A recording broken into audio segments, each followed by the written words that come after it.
The battle by locals to save Grafton Jail is over. Police arrived in the early hours of the morning with the riot squad standing by. But there was no resistance. The picketers simply turned their backs as corrective services began moving prisoners out.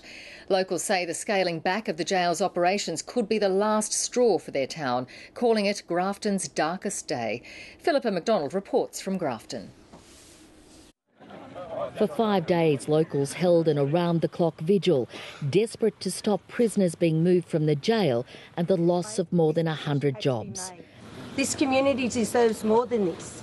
Early this morning, these men, women and children lost their fight as the police moved in to ensure that trucks could enter and leave the jail. This has been, in my view, one of the darkest moments in Grafton's history. The riot squad were in town on standby.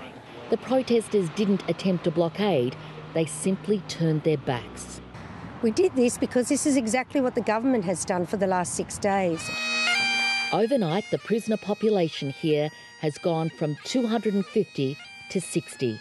There's 108 jobs to be lost, and some of the staff here have worked here for well over 25 years. The economic impact, of course, is a bit hard to measure, but we understand that the impact is somewhere around $29 million. The government's announcement to scale back one of the state's oldest jails came just over a fortnight ago. The government is still Sydney-centric, and some of these economic rationalist decisions that are made don't take into account what happens in the regions. In the end, it came down to money. It costs $173 a day to keep a prisoner here in Grafton, compared to just $98 a day in some of the state's newer prisons. But that's cold comfort for the people of Grafton, who've seen an abattoir and a call centre close in just the past 18 months.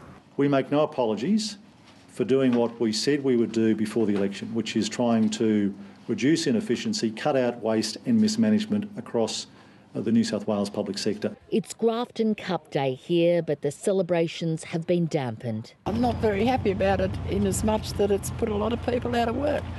And why? Tough times also for inmates' families.